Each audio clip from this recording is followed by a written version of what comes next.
जय भीम साथियों। शोषित मानव के मार्गदाता बाबा साहब डॉक्टर भीमराव अंबेडकर ने नेशनल सोसाइटी मद्रास के तत्वाधान में प्रभात सिनेमा मद्रास में 24 सितंबर 1944 के दिन हिंदू यानी ब्राह्मणवाद के आधारभूत ग्रंथ वेद, भगवत गीता और मनुस्मृति पर ऐतिहासिक भाषण दिया था। इस सभा के अध्यक्ष थे माननीय एस रामनाथ। बाबा साहब के इस ऐतिहासिक और महत्वपूर्ण भाषण को सर्वसाधारण जनता के ज्ञानवर्धन के लिए यहाँ दिया जा रहा है। बाबा साहब बोलना शुरू करते हैं। मेरा जीवन सदा राजनीति में व्यस्त रहा। इस कारण मैं धर्मशास्त्र, इतिहास और दर्शनों पर अपने विचारों को प्रकट नहीं कर सकता हूँ। ऐसा कुछ लोगों का सोचना बिल्कुल गलत है। मैंने राजनीति में संघर्षमय जीवन के साथ विभिन्न धर्म ग्रंथों का 15 वर्षों तक अध्ययन किया है। इसलिए मैं धार्मिक ग्रंथों और दर्शन शास्त्रों पर अपने विचार को अधिकारपूर्ण तरीके से प्रकट कर सकता हूँ। आज मेरी इच्छा है कि मैं हिंदू धर्म के शास्त्रों और दर्शनों पर अपने विचारों को प्रकट करूं। भारतीय इतिहास के संबंध में इतिहासकारों ने काफ़ी गलत प्रचार किया है और जो कुछ लिखा गया है वह भी हमें गलत रूप में अध्ययन करने को मिलता है।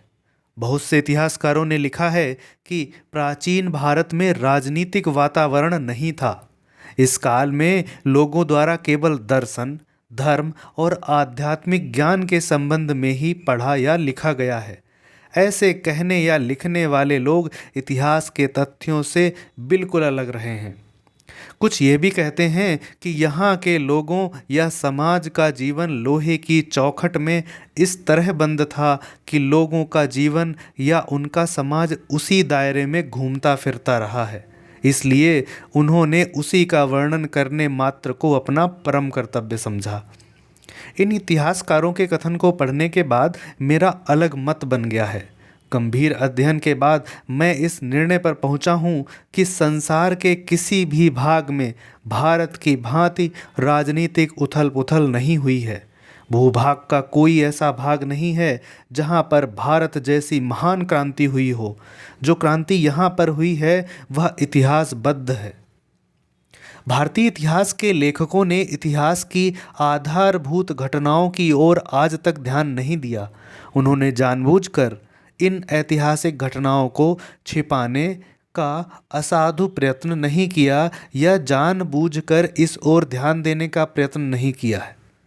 वे ऐतिहासिक घटनाएं हैं बौद्धवाद और ब्राह्मणवाद का पारस्परिक संघर्ष।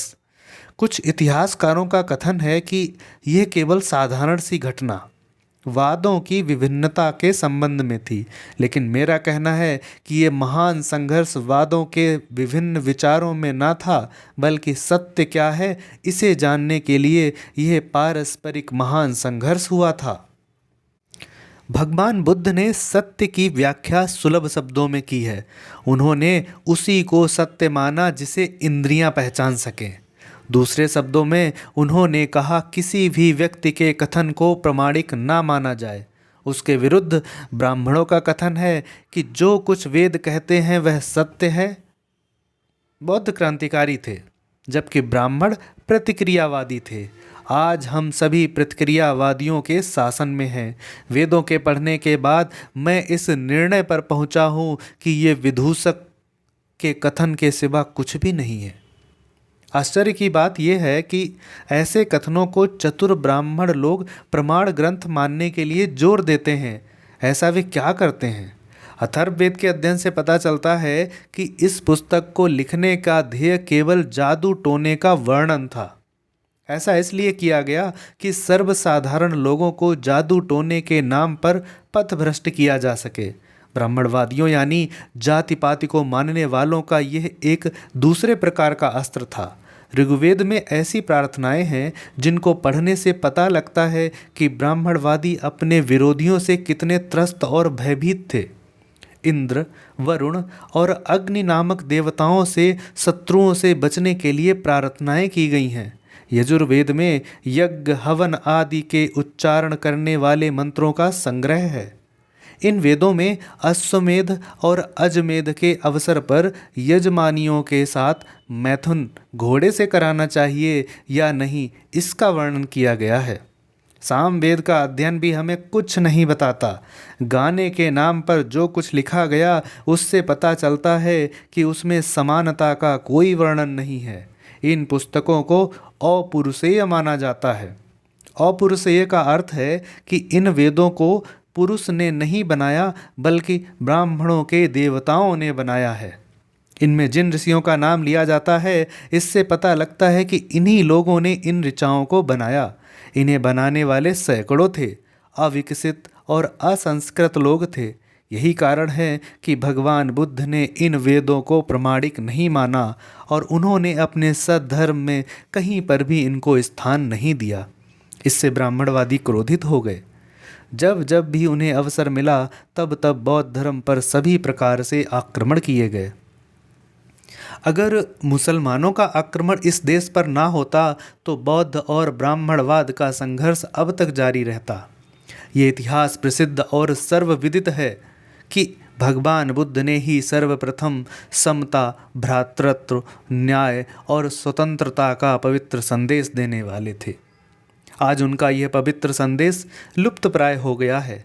वैसे इस महान सद्धर्म की जड़ें हरी भरी हैं, बस इस पर पानी सींचने का कार्य करना है। इस कार्य को मैं शीघ्र ही संपन्न करने वाला हूँ।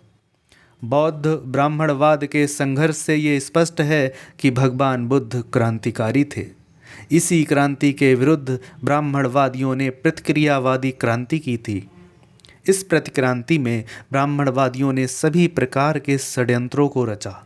बौद्ध धर्म के पवित्र तत्वों को अपने में इस रूप में मिलाने का प्रयत्न किया कि सद्धर्म का पृथकत्व नष्ट हो जाए।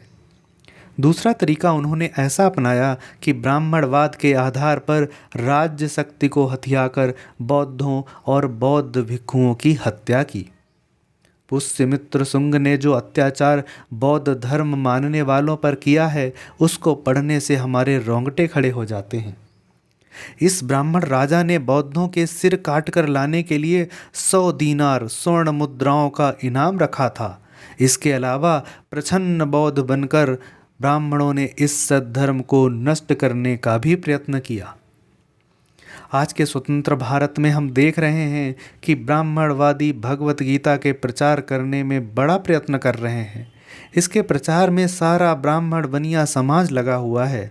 मुझे बड़े दुख के साथ कहना पड़ता है कि इस पुस्तक में मुझे कोई महत्वपूर्ण बात नहीं मिली। इस पुस्तक ने इस महान देश का बड़ा अनर्थ किया है।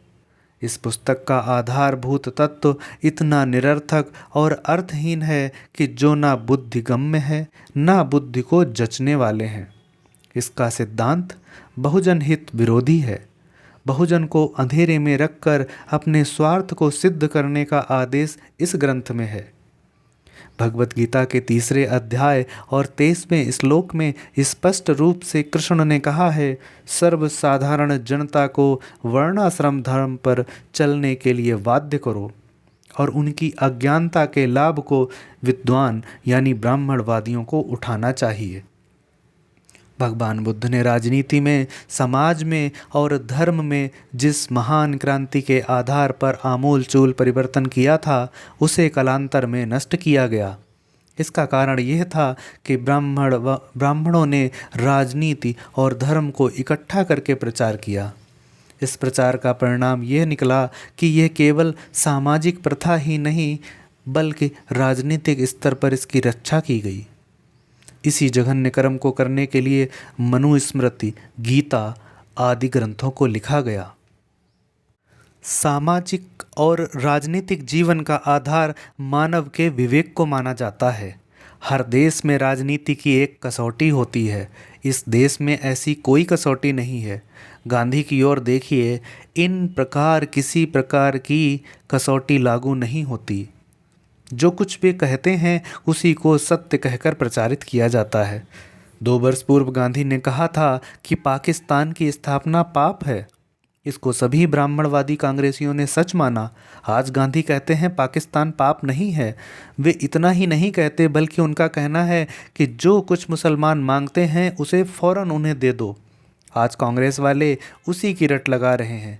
इस देश के सामाजिक, राजनीतिक और विवेकशील जीवन पर जो अमानवीय बंधन लगाए हुए हैं उसका यह एक ज्वलंत उदाहरण है। अगर इस विचित्र स्थिति का सामना नहीं किया गया तो देश पर भारी विपत्ति आएगी और संभव है कि उसी में ये महान देश छिन्न भिन्न होकर नष्ट हो जाएगा।